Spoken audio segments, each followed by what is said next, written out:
Hey guys, welcome to kitchen fantasy.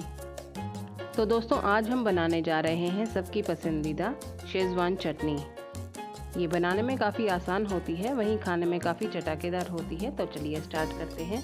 मैंने यहाँ पर 100 ग्राम ये कश्मीरी लाल मिर्च ले ली है। ये ज़्यादा तीखी नहीं होती है, पर इससे कलर अच्छा आता है, इसीलिए मैंने ये ली है।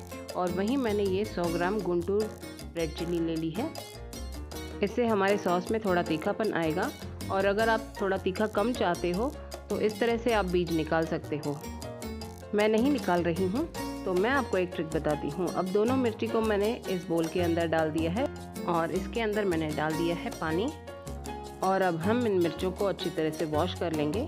2 बार वॉश करना है, क्योंकि मिर्ची जो होती है वो धूप में सुखाई जाती है, तो जाहिर है कि उसमें थोड़ी बहुत डस्ट होती ही है। तो मैंने इन मिर्चों को 2 बार अच्छे से धो लिया है और इसको ब्लेंडर में छोड़ दिया है। और देखिए, ये जो बीज है वो भी अपने आप ही निकल गए और इन मिर्चों में से मिट्टी भी साफ़ हो गई। तो देखें ना, इस तरह से हमारे 2 काम हो गए। और अब हम इन मिर्चों को इस बोल के अंदर भिगो लेंगे। मैंने करीब 1.5 गिलास जितना पानी डाल दिया है और इसे हम ढक कर छोड़ देंगे करीब आधे घंटे के लिए। देखें, आधा घंटा हो गया है। ये मिर्चें अब हमारी काफ़ी हद तक फूल चुकी है, देखें, और सॉफ्ट भी हो चुकी है। देखें इस तरह से। और अब इन मिर्चों को हम बॉईल कर लेंगे। तो मैंने यहाँ कढ़ाई में करीब 2 कप जितना पानी डाल दिया है और अब हम इन मिर्चों को इसके अंदर उबाल देंगे करीब 20 मिनट के लिए। तो देखें, मैंने सारी मिर्चें इस कढ़ाई के अंदर डाल दी हैं और हम इसे अच्छी तरह से उबाल लेंगे। 5 मिनट के बाद इसे ढक कर छोड़ देंगे इस तरह से और इसे 5 से 7 मिनट तक पका लेंगे। देखिए, 5 से 7 मिनट हो चुके हैं। ये मिर्चों में अच्छा उबाला आ गया है और ये काफ़ी हद तक सॉफ्ट भी हो चुकी है। देखें, पलट पलट करके इसको अच्छी तरह से बॉईल कर लेंगे ताकि सारी मिर्चें अच्छी तरह से सॉफ्ट हो जाएं। देखें, तो ये मिर्चें अच्छी तरह से बॉईल हो चुकी हैं और मैंने फ्लेम को स्विच ऑफ कर लिया है और इन्हें निकाल दिया है एक प्लेट के ऊपर। इन्हें हम ठंडा होने रख देंगे। तो देखें, हमारी जो मिर्चें हैं अच्छी तरह से फूल चुकी है और सॉफ्ट हो गई है। इससे हमारी सॉस को अच्छी बॉडी मिल जाती है। तो चलिए अब देख लेते हैं हमें और किन चीज़ों की आवश्यकता है सॉस बनाने के लिए। तो मैंने यहाँ पर करीब 3/4 कप जितना लहसुन ले लिया है और इसे मैंने फाइनली चॉप कर लिया है। इस तरह से फाइनली चॉप करने से सॉस का जो टेक्सचर है वो काफ़ी अच्छा आता है। और वहीं मैंने आधा कप अदरक ले लिया है, इसे भी मैंने फाइनली चॉप कर लिया है। और 3 चम्मच जितना मैंने सोया सॉस लिया है, ये मेरा डार्क है। और 3 ही चम्मच मैंने टमाटो केचप लिया हुआ है। 3 चम्मच विनेगर है, 3 चम्मच चीनी है और नमक है। और ये हरे धनिए के डंठल को मैंने फाइनली चॉप कर लिया है। इससे सेलरी जैसा ही फ्लेवर आता है। आपके पास अगर सेलरी अवेलेबल है तो आप वो डालें, वरना ये भी चल जाता है। देखें, ये जो मिर्चें हैं अच्छी तरह से ठंडी हो चुकी है। तो अब हम इन्हें 2 बैचेस में पीस लेंगे। 2 बैचेस में इसलिए ताकि ये मिर्ची जो है वो अच्छी तरह से पिस जाए, वरना एक साथ सारी डालेंगे तो अच्छी तरह से नहीं पिसती है। और अब हमारी सारी मिर्चें पिस चुकी है। तो मैंने जिसमें हमने मिर्ची उबाली थी वो पानी इस मिक्सर में घुमा लिया है, ये भी हम यूज़ करेंगे। तो देखें, हमारी सारी मिर्चें जो है अच्छी तरह से पिस चुकी है। चलिए मिर्चों का टेक्सचर देख लेते हैं। इस तरह से कोर्सली ग्राइंड होना चाहिए। इससे आपकी चटनी का जो टेक्सचर है वो काफ़ी अच्छा आता है। तो मैंने अब यहाँ पर एक कढ़ाई चढ़ा दी है गैस के ऊपर और इसमें मैंने डाल दिया है करीब 3 चम्मच जितना ऑयल। और अब हम इसमें डाल देंगे ये बारीक कटा हुआ लहसुन, अदरक, और इन दोनों चीज़ों को हम अच्छे से सौते कर लेंगे। फ्लेम को मैंने लो रखा हुआ है।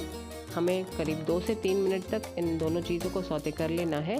हमें इसके फ्लेवर को ज़िंदा रखना है, बिल्कुल भी ज़्यादा तेज़ आंच पे नहीं पकाना है। हमें इसे लो फ्लेम पे ही पकाना है ताकि ये पक भी जाए और इसका फ्लेवर भी बरकरार रहे। और अब हम इसमें डाल देंगे ये धनिया के जो डंठल हमने काटे थे, इससे भी काफ़ी अच्छा फ्लेवर आता है। ये ऑप्शनल है, आप चाहें तो डालें, वरना आप स्किप भी कर सकते हो। तो देखें, हमें करीब 2 से 3 मिनट हो चुके हैं इस अदरक लहसुन को पकाते हुए। अब हम इसमें डाल देंगे ये पिसी हुई लाल मिर्च। मुझे ये सिलिकॉन के स्पैटुला बहुत पसंद आते हैं। इससे आपका जो मटेरियल है वो ज़ीरो वेस्टेज होता है और साथ ही आपके बर्तन भी साफ़ हो जाते हैं। और बर्तन साफ़ होने की वजह से आपका पानी बचेगा धोने में और एफर्ट भी बचेगा। तो है ना ये मज़े की बात। तो चलिए अब सॉस की तरफ बढ़ते हैं। तो देखें जो मिर्चें हैं अदरक और लहसुन के साथ मिलके इतनी खुश हो गई हैं कि ये फूली नहीं समा रही है। देखें अपने दोस्तों के साथ मिलके कितनी खुश हो गई। और अब हम इन सभी चीज़ों को 2 से 3 मिनट तक इसी तरह से पकाएंगे। अच्छा, जो ऑयल है वो इस चटनी में अच्छा जाता है। मैंने 3 टेबलस्पून का यूज़ किया है। और देखिए इस तरह से दिखना चाहिए ऑयल। ये आपकी चटनी की शेल्फ लाइफ बढ़ाता है, क्योंकि हम इसमें कोई और प्रिजर्वेटिव नहीं डाल रहे हैं। ऑयल और चीनी, नमक, यही तीनों ही प्रिजर्वेटिव का काम करते हैं। और हम इसे ढककर पकाएंगे 5 मिनट तक। देखो 5 मिनट हो चुके हैं और ऑयल जो है वो अच्छी तरह से ऊज़ आउट हो चुका है। और ये चटनी जो है हमारी काफ़ी हद तक रेडी है। और अब हम इसे अच्छी तरह से चला लेंगे और इसके अंदर हम डाल देंगे नमक मैंने 2 टीस्पून जितना डाला है। बाद में हम टेस्ट करके और डालेंगे, क्योंकि सोया सॉस भी डालेगी तो वो भी काफ़ी नमकीन होती है।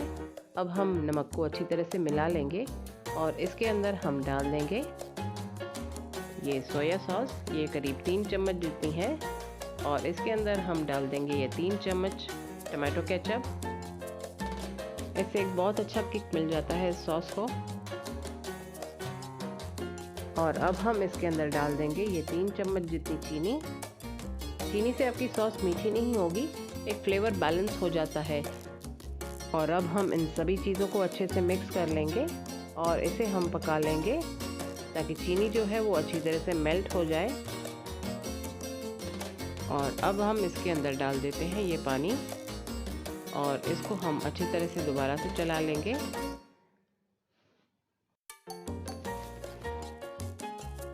देखिए अभी से ही कितना बेहतरीन कलर आया है इस सॉस का। और इसके अंदर हम डाल देंगे ये विनेगर। ये भी मेरा करीब 3 चम्मच जितना है। और अब हम इसे दोबारा से ढककर पकाएंगे करीब 5 मिनट के लिए। तो देखिए मैंने इसको ढक दिया है और इसे 5 मिनट हो चुके हैं। मैंने इसका लिड हटा दिया है और देखें ये चटनी जो है बिल्कुल रेडी हो चुकी है हमारी। सरफेस पे भी इसका ऑयल अच्छी तरह से दिख रहा है और बिल्कुल इसी तरह से आपका टेक्सचर होना चाहिए।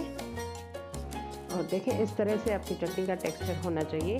ये रखने पे थोड़ी और थिक हो जाती है। तो बिल्कुल रेडी हो चुकी है हमारी ये चटनी। और देखिए मैं आपको वाइट स्पून पे दिखाती हूँ। तो जब हम इसे उठाते हैं तो एक ऑयल की लेयर दिखनी चाहिए इसके कोनों पे। देखिए इस तरह से। और जब हम इसे निकाल दें तो इस तरह से एक लेयर होना चाहिए ऑयल का। देखें बिल्कुल इस तरह से होना चाहिए। देख रहे हैं आप? तो देखें इस तरह से होना चाहिए हमारी चटनी का टेक्सचर। तो लीजिए रेडी हो चुकी है हमारी ये शेज़वान चटनी। बहुत ही अच्छी बनकर तैयार हुई है। उम्मीद करती हूँ आपको हमारी ये रेसिपी पसंद आई होगी। Thanks for watching. Serve with love and do subscribe to Kitchen Fantasy. Bye.